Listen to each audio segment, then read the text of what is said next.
Now, I want to take all of this in context with some things that are happening in this time period because, this same span is the time in which industrialization is occurring, urbanization and factories, massive factories, including the likes of Ford and Rockefeller and Carnegie, etc. And part of what's driving all of that is the energy consumption, the ability to access energy to produce and move the machinery that is behind industrialization. But at the source of that energy is labor. And that labor is noticeably poor, vulnerable, and often exploited and oppressed. And part of what we want to understand is the way in which the frames being offered by some of these critics of corporations are shaped by some of what's happening in their world. So part of what's happening around the time that Bryant is speaking, say in 1912, is we're going up on this sort of exponential curve in terms of annual coal production. So there is just a huge demand for coal, and people are doing everything they can to dig more out and to produce it. And that's still going strong in the early 20th century. And it is in this time period in which a particular labor dispute produces what would become one of American history's most violent and deadly labor disputes. And it's known as the Ludlow Massacre, and I want to spend a little bit of time on it because this is the kind of event that is in part shaping how people feel about power, about inequality, and about the legitimacy of that power, and in turn, about corporations. So in the summer of 1913, United Mine Workers began to organize at the Ludlow Mines in Colorado. There were 11,000 coal miners employed by the Rockefeller-owned Colorado Fuel and Iron Company. So it's our friend John D. Rockefeller here in charge. This strike went on for months, and in April of 1914, John D. Rockefeller Jr. appeared before Congress. And he framed the standoff between the company and the workers, the miners, as a national issue. And the issue was, quote, whether workers shall be allowed to work under such conditions as they may choose. So the question was, should workers have freedom of choice? That was the national issue. And so he is landing on this idea of consent as being the key question that is at the heart of the dispute between these miners and his company. He balked at the possibility of allowing outside people, that is, union organizers, outside people was his term, to come in and interfere with employees who were thoroughly satisfied with their labor conditions, he said. They like it this way. These are the conditions they want. These are the conditions they contrasted to. There should not be union organizers coming in and making them unhappy, these outsiders. So in this moment, it is to suggest that we are in agreement with these insiders. They're part of our team, and we're all in a consensual relationship. And it's the problem of the outsiders who pose a threat to our harmonious relationship where people are choosing what they want to. Now, in the legislative discussion, the chairman asked Rockefeller whether he would stand by his anti-union principles, even if, quote, it costs all your property and kills all your employees. And Rockefeller hesitated and said, it's a great principle, without answering further. So this principle of being free to choose was at the heart of the position of the employer here. On April 20th, a couple weeks after Rockefeller testifies, in 1913, 4 militiamen brandish a machine gun at some of the striking miners.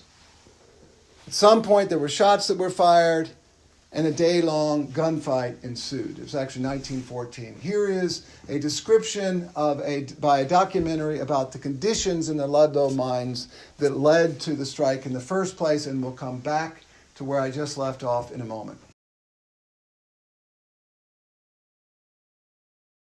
There was actually recruiters that went into Italy, Czechoslovakia, Yugoslavia, Germany, France, Greece. And the intent was, if they can't speak the same language, that will reduce their ability to realize their common interest and unite and form a union. So they were kind of promised this way of life that was nothing but layered with gold. And so they came out to work these mines. They were looked at no more than, just somebody to produce profit for the companies. Forced overtime, when they left their homes, women that were left at home would often be exploited. These were ruthless conditions. These were ignorant immigrants for the company and for the company men and for the people who patrolled the coal camps where people were living. There were so many ways to die in a coal mine. There were explosions, gas buildup. Coal secretes, as part of its decaying process, methane gas, an explosive in a mine. Miners produced clouds of coal dust, which not only settled in their lungs, slowly suffocating them, but also created an accelerant that would ignite the methane gas. In 1910 alone, more than 400 miners died in Colorado, 210 of them in 3 separate explosions. The vast majority of miners died in ones or twos, in rock falls, and in small accidents. A mule counted for more than a miner because it was tougher usually to replace a good mule than a miner. There was no shortage of people looking to work in the mines. If you're a white worker, you'll be something like a fireman, which requires skill and is supervisory and therefore pays better. If you're not a white worker, chances are you'll be working down at the rock face, mining, being paid solely by the amount of coal that you can mine. The company actually provided the person that weighed the coal, and sometimes they felt that they were getting cheated out of the amount of coal that they were actually mining. If they had just a couple rocks in the coal, the company would say, no, you have rocks in your coal, so we're not going to pay you for that ton. They would still dump it in the pile. You have to drill the coal, and then you have to put explosives in the holes that you drilled, and then you have to explode them to soften the coal or loosen the coal. And then from there you have to load your mine cars up. Then you had to support your roof, because as you go into the mine, you're exposing the top of the mine, and you have to support it in some fashion or you get cave-ins. Plus, they'd have to lay the rail for their coal cars as they went in. The only work you got paid for is what coal you loaded. So as you were doing all this other work, you weren't compensated for it. So you can go to work at a mine, work the whole week, 10 hours a day for 7 days, and not earn a penny. And even when they went home, they were still under the control of the company. Companies felt that it was best to control their miners by offering them housing in company towns. So the miners worked in the company mine, came home to a company house, shopped at the company store, read company-approved literature. They saw company-approved movies. They very often lived behind barbed wire. What the mine owners would say is, look, we're taking care of you. This is paternalism. We're making sure that you have a roof over your head, you have access to supplies in these very remote mining camps. We're taking care of you as much as we can. But really, these company towns were intended to contain labor unrest. By the time they paid for their blasting powder and they paid for their explosives and paid what they owed to the company store, plus the rent of the company house, they actually worked for nothing. And so observing from a distance what's happening, and with the clarity of historians' analysis and the multidimensionality of the contextual background, we understand that the contracts are a consequence of existing power disparities, that the contracts reflect the starting positions of the parties involved. They reflect the ability to access desperate people hungry for work because they're hungry for food, desperate to find work of any kind, and unable to organize to push back by bringing themselves together, perhaps unable because of linguistic or cultural divisions among the workers, or because of explicit intentional efforts, deliberate efforts in terms of how the entire environment is constructed on the part of the employers. And how the larger system and every element of the contract is itself choreographed in ways that leave the powerless powerless. And that the contract is nothing more than a translation of that powerlessness. It is not an act of freedom or liberation, as it is sometimes imagined. And contracts never were the answer to power disparities. They always have been a conduit of power. And part of what we see in very visible ways, especially when looking at it historically in this way at something like these contracts, we see what's evident, but it's always there with contracts. Now, just to reiterate a point made by one of the historians in terms of accident rates, this gives you some sense of what's happening in 1914 as the fatalities per year for all coal miners or per 10,000 is really peaking around this time in 1914, such that out of 10,000 miners, you might get something close to 2,500 who die in a given year. It's an unbelievable rate of death that's part of this work in 1914. Now, again, the story is, but this is simply a consequence of these legal categories that we have that are directed to providing people freedom. Through ownership, we can have liberation, and through contract, we can have liberation, is the story. And so the construction of the story is not just one in terms of the company town and the company store. It's there in terms of the actual laws that are produced that are governing the relationship. The very things we should see in constitutional law, that we should see in corporate law, contract law, and property law. But nonetheless, because of the authority of law, it is what people appeal to. And this is just an account a couple of times from this documentary where that point is underscored. What the miners were really interested in is making sure that their safety was protected. But for the mine owners, all of these issues were seen as an attack on their right to private property. And they were willing to go to war to the death in order to protect their right to work the mines in any way that they saw fit. This is the principle that John D. Rockefeller was speaking of, the important principle for which he thought it was worth miners dying for, or seemed to. Now, it's also that this is happening all within the realm of a situation that is highly violent, highly volatile, and fraught with real risk to human bodies, not just in the workplace, but for protests. And this captures some of what the background intimidation was in that time period. Detectives from the Baldwin Felts Detective Company manufactured this armored car with a machine gun mounted on the back that they called the Death Special. And they would tear through these tent cities, firing the machine gun randomly, just to spark terror and fear among the miners and their families. It would routinely circle the tent colony, spraying machine gun fire over the heads of the colonists. And searchlights were set up in the foothills above the colony, and light would be played on the tent colony at night. Anything to disrupt the daily rhythms of the workers. So the idea of sort of terrorizing them with violence, with gunfire, with lights and disruption, the shock and awe of this kind of intimidation was not just a private matter, not something that just Rockefeller would hire private militias to help, but indeed that the state would eventually come in to participate in, to help break strikes and to help enforce the underlying property rights and contracts that were in place. Now, it's not as if there wasn't opposition. The protest itself reveals that there was profound opposition.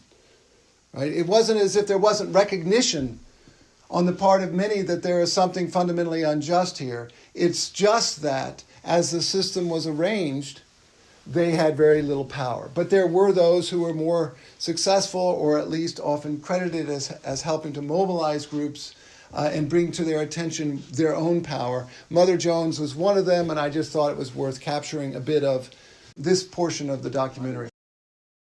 Mother Jones, Mary Harris, an Irish immigrant, dedicated her lives to protecting the families of workers by being a socialist organizer, you could even say an agitator, in strikes. Wherever laborers were in trouble, Mary Harris was there to cajole and berate and organize and march and picket and protest and strike. Mother Jones rallied the women and children to engage in parades through the streets of Trinidad. They were carrying placards. They were talking about the corruption of the system. We're Americans too, and how come we're not being treated like Americans? We're being treated like dogs. She led these workers to believe that there was something better if they would stick together and try to fight together. Very outspoken, very radical, very colorful, and became kind of a lightning rod of the great strike of 1913 and 1914. She was thrown into jail as a result of her agitations, and when that news got out, it usually meant that someone was going to come to her cause and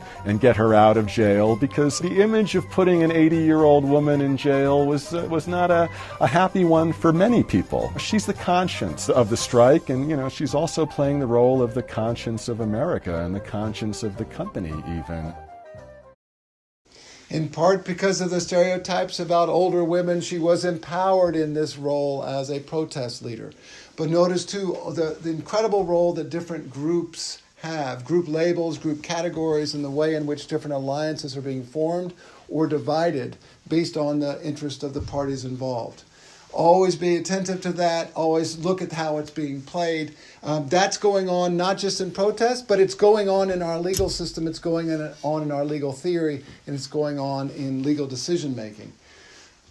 Back to the labor strike. The demands of the miners, understandably in light of what's going on, was that they would be able to be recognized as a union, that they could collectively produce a bargaining agent to represent them. In effect, what they were saying is, we want, from our perspective as labor, a single voice to speak for us, just as you, from your perspective as a corporation, a collection of shareholders and capitalists, find a single spokesperson in the form of the corporate decision maker, the manager, the director. We want to empower our voice by coming together and giving it one mouth. That is not restricting our freedom, that is empowering us in relation to your advantage, which is the corporation. We want an increase in tonnage rates, so basically give us more for what we're finding. We want to enforce that 8-hour workday and make it real. We want payment for the so-called dead work, all the stuff for which we have to do just to get ourselves ready to pay. We should be paid for that too. We want the weight checkmen to be elected by the workers, right? Not the company. This is a problem of capture. We want the right to buy our stuff at any store and choose our own boarding houses and doctors. Like, give us more control of our other choices, which is part of the way in which we can liberate ourselves from your system. We want strict enforcement of Colorado's laws, so it's not just about laws, it's often about enforcement, including safety rules. And all of this would lead to a head because Rockefeller would say no, and we would end up then with the massacre itself. Militiamen, qua mercenary soldiers, moved into the colony, set tents aflame. Some 10 miners were killed, as well as one National Guardsman. I'm not sure that they were intending to kill people. I think they just wanted to disperse the colonists and see if this would help in breaking the strike. They went about systematically firing the camp to destroy it and destroy the miners' base. Most of the colonists got out, except for these 13 people, these 11 children and 2 women who got caught in a tent cellar below a burning tent that collapsed on top of them, and they were suffocated. And that's when it hit the fan, really, and got national press. Again, the perceived vulnerability of innocent women and children is part of what gave this national press. It is because they seem in a category that is different than the miners who, by the way, are dying by the hundreds every year, for whom there isn't much press. But in this case, what we see is the death of innocents. The injustice is unclear, and that led people into the story of what's going on in the mines generally. And that story became a real black eye on the part of, for Rockefeller and much of the mining industry, and would not dramatically transform, but would begin to alter many of the laws that applied in these cases. Now, there are obviously different stories out there, and we've seen some of them already, but this is just a great little dialogue that a reporter is picking up at a coffee conversation at Hotel Coronado, where women are discussing kind of what's happening as this strike is unfolding. And basically it talked about the fact that we had a pretty good brotherly feeling in the mine. So it's this idea that we were getting along fine. This is very much what the ministers say to Martin Luther King when he goes to jail and writes his letter from a Birmingham jail. They're more or less saying, we were doing fine before you, the outside agitator, came to town. Same thing here. We were part of an in-group and everyone was fine. And then another one says, Mrs. Northcutt says, I've had a hired girl from the mining camps tell me how much the miners get, but they never save a cent. They buy the very best canned goods they can get, right? So it's something about their disposition and their spending habits, and then we talk about the men. There's the good ones, and then there's the lazy ones who don't work so hard and therefore don't make so much money. So that's really on them. And then why is it that there seems to be so much participation in this protest? Well, the union compelled them. So we had a deal, then this outsider comes in, a threat to us, breaks us up, and that's the problem with the strike. The good ones then left, leaving just the bad ones, and now we're dealing with the consequences. So the question is put at this coffee. So you feel that the low character of the strikers themselves is what made it possible for these troublemakers to succeed?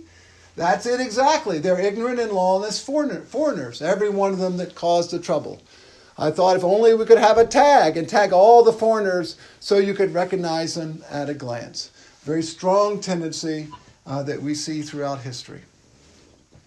Americans, won't work in the mines at all. I wonder why that is. Well, I don't know. They don't want to go underground, I suppose, was one answer. Another was, these people are ignorant, you see, and that's why they will do the menial work. Oh, so we've got ignorance, we've got laziness, we've got their susceptibility to influence by unions, whole set of factors that remove from those that are advantaged by this system any sense of responsibility or accountability. Of course, John D. Rockefeller himself had to be confronted with the news and what it meant, and the question was he going to change significantly his views? And the answer was he hired someone in public relations, Ivy Lee in particular, to try to help with that. It wasn't totally successful, but he tried to spin the story as not a massacre. As he wrote, there was no Ludlow massacre. The engagement started as a desperate fight for life by two small squads of militia against the entire tent colony, which attacked them with over 300 armed men. So this was just a consequence of the victimhood of these small squads of militia being attacked by the threatened other. He offered this lengthy technical explanation of why the deaths in the infirmary were the result of inadequate ventilation and overcrowding, not actions taken by, quote, the defenders of law and property, who were in no slightest way responsible for it, end quote. So again, it's they were stick, we were ball, nothing we could have done. Those are the competing stories. And we tell these stories without any recognition that they're motivated, without any analysis of how we're coming out or why we might be. What's happening then across the country is a great deal of labor unrest, and it's often happening, as we've seen, where there is this racial stratification. In the documentary clip that I played earlier, this description of the background included not just how much wealth people had, but also what was their racial category. And that in in the assignment of tasks in the mines, both elements were playing a role. That race played a role as to where you fit in the hierarchy of bad jobs in the mine, in effect. And so it was still present and part of what was going on. And this dynamic, of course, has been and continues to be quite robust and intersecting. And one of the stories that picks up these intersections is the East St. Louis riot of 1914.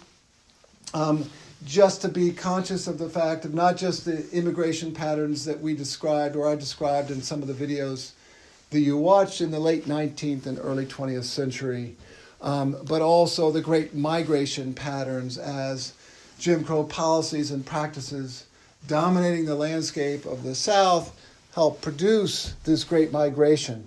The relocation of more than 6 million African Americans from the rural South to cities of the North between 1915 and 1970. So it's right at the beginning of this period. It's in this decade, 1910 to 1920, when St. Louis population is increasing dramatically from about 40,000 to 70,000, the African American population, that is. And that's part of the backdrop for the East St. Louis riot. Now, this story is detailed, of course, and complex. It has recently been beautifully told by Walter Johnson in his book, The Broken Heart of America, which I recommend if you haven't read it. But he sort of starts out the story this way. It could have been another strike, another plant, or even another city. Instead, it was at aluminum ore in East St. Louis in July 1917 that the white supremacist spoils of racial capitalism, the satisfaction of the segregated saloon, the catharsis of the birth of a nation, which had shown in the city that spring to large audiences, the lived entitlement of the segregated streets and schools and parks gave way to the rage that burned at the heart of whiteness. He then details the various vectors of power and privilege and oppression that intersect in St. Louis and lead to these riots. This documentary captures in just a few minutes that same story. And of course, you don't feel free not to watch this. Just like with a lot of these videos, they can be a bit hard to take. East St. Louis back then was an industrial boom town with all kinds of conflicts and tensions between ethnic and political groups, between workers, companies, unions, but there were plenty of jobs. When World War I cut off the flow of immigrants from Eastern Europe, companies went to the American South for a fresh supply of cheap, unskilled labor. And now these northern industrial cities had a new issue to deal with, something they called the Negro problem. Were trickling into the city. World War I opened the floodgates. They were coming anyway for jobs, and the contemporaries knew that. But people were being told they were here to steal elections. Labor leaders said they were here to steal jobs. And the huge numbers of newcomers were straining the local housing and services. Racial tensions continued to grow. It's not that the country was ever really at peace with itself in this era. There were race riots and labor battles like these in other cities before and after. But what happened in East St. Louis struck a national nerve. The reports of Americans killing Americans came on the same front pages as the reports of American troops in Europe fighting to save democracy. It was labor troubles at the aluminum ore plant that set the tragic events in motion. The company followed its usual practice of bringing in replacement workers to break the strikes and keep the plant in operation. But now many of the replacements were Negroes. There were white replacements too, but strike leaders made blacks the issue and the target. It becomes so conflated with racial animosity too. It's the way that you can organize people and organize a mob. That's what they did. In the spring of 1917, the National Guard was brought in to protect the factory and its workers. But everybody knew this was a town on the verge of a race riot. When violence flared up in May, the Guard was able to keep it under control. But East St. Louis hadn't cooled off. Tensions built, fueled by unsubstantiated press reports of Negro crime waves and gun purchases, and by rumors and inflammatory public speeches. They wanted to drive the blacks out of East St. Louis. They wanted to make East St. Louis an all-white town. And so we see then these kind of intersecting hierarchies and groupings that are used against each other to mobilize in different ways.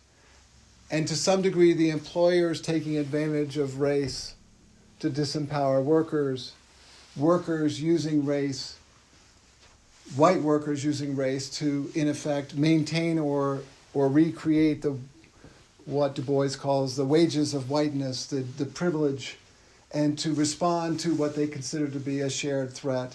And all of this is unfolding at this same moment across these groups. Richard Trumka, the AFL-CIO president in 2014, spoke of the incident this way.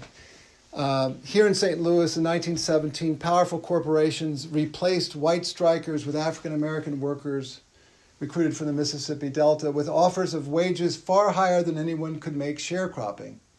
In response, the St. Louis labor movement helped lead a bloodbath against the African-American community in East St. Louis. No one knows how many men, women, and children were killed and how many houses and businesses were burned.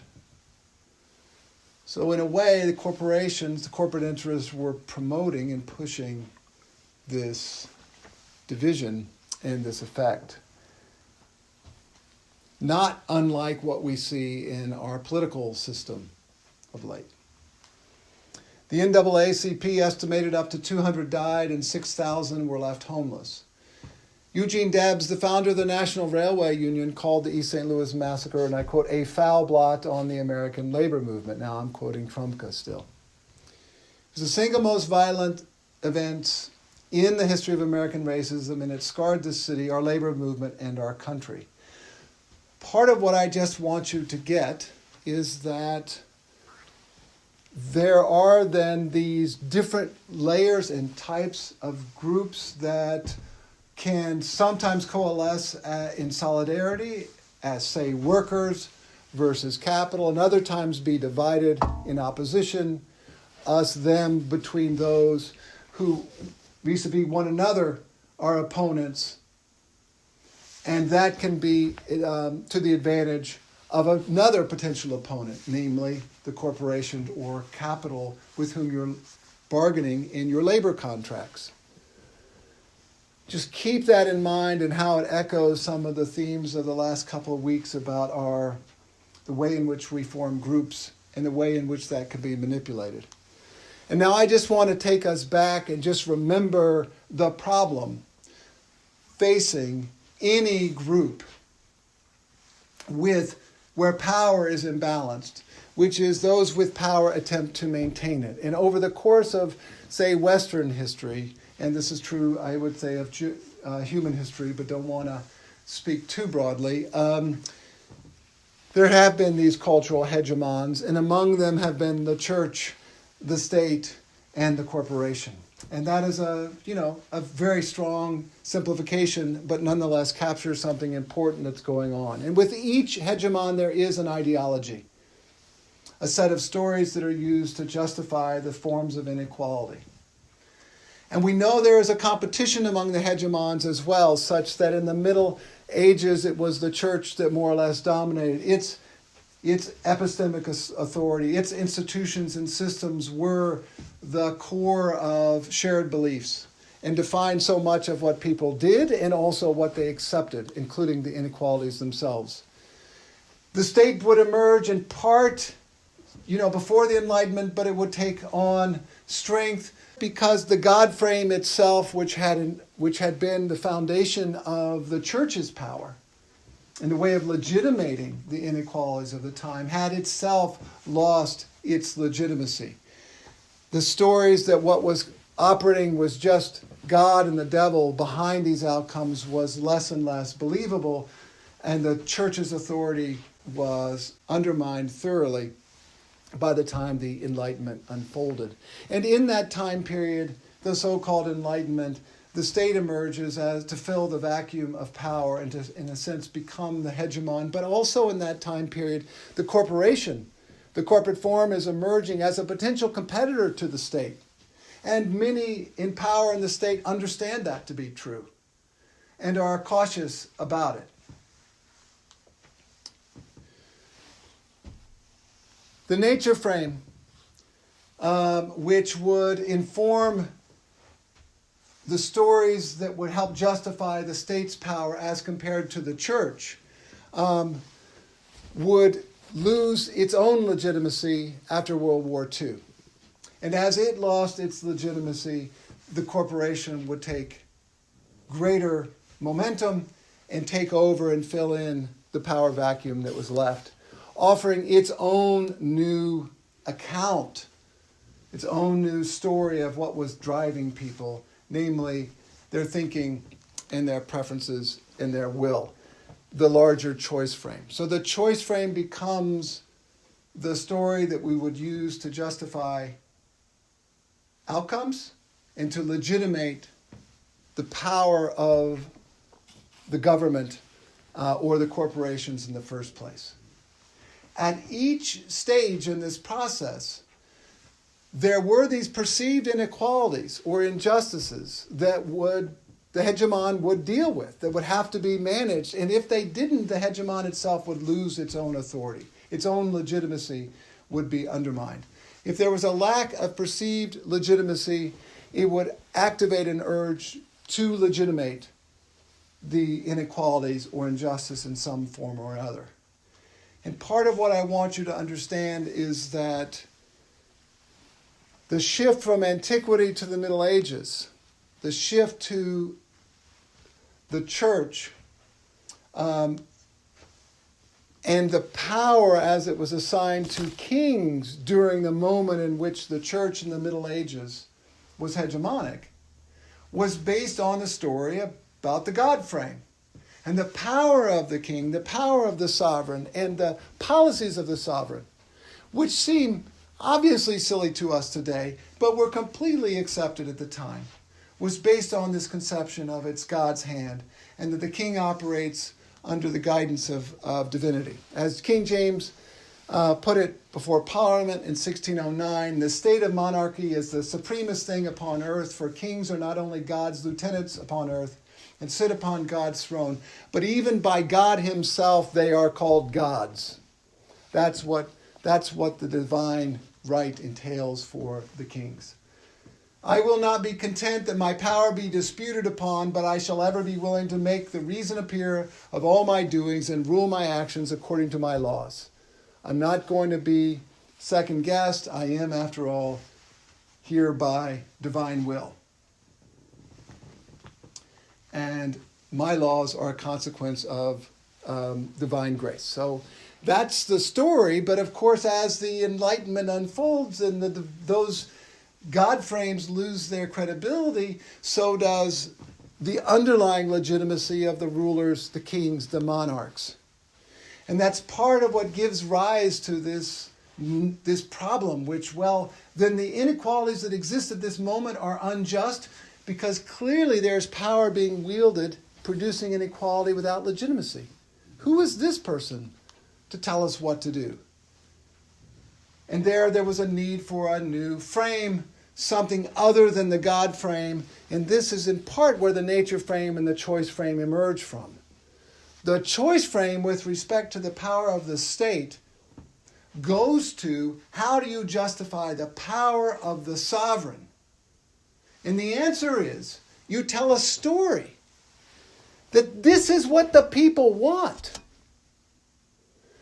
That this is the best deal the people can get.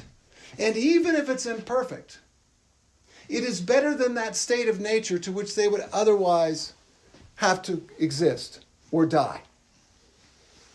That it's not divine will, it is what you want. It is the social contract. And this story then informs the legitimacy of our entire system. Somewhere in the background, we have been thinking or taught to think that it is the consent of the governed upon which the power of the state is built. And it is because of the consent of the governed that the state is legitimate and the laws it produces are just. And without that, this is just monarchy. This is just arbitrary power. This is just feudalism. This is just some other state that we have already recognized historically as illegitimate and unjust. But the problem is with social contract is that social contract is just like a labor contract. It reflects the context of the participants, even if you accept there is something approximating a contract there in the first place. Let's accept it. Let's say, yeah, there's a contract here. Why do we care if we know that contracts can be so one-sided based on the starting position of the parties engaged in the contract? The ideas of the social contract have been thoroughly challenged and criticized by a set of critics, including Carol Pateman, who talks about the patriarchy contract. The idea that behind the contracts that are taking place within our legal system is a deeper, less visible, unless you look, in which it's visible, set of contracts about who does what and who gets what. Charles Mills has written about the racial contract. That there is indeed a contract, he stipulates. But that contract is a reflection of the power disparities themselves, and the contract itself is intended to help reproduce those power disparities. And why wouldn't it be, if indeed this is a contract? Now, if those ways of reimagining what we think of when we think of social contract, then we should be thinking about how our laws are not just part of some implicit contract, but part of an explicit contract. And when we are told that the most powerful, wealthy institutions on the face of the planet, often individually very powerful and collectively extremely powerful, are picking their own laws according to which they have obligations to some groups that we already know are most powerful in our system, those with property and capital to invest, then we should understand indeed that there may well be a social contract that is skewed just like the labor contract. And that corporate law is one explicit manifestation of a wealth contract designed to reproduce wealth inequalities.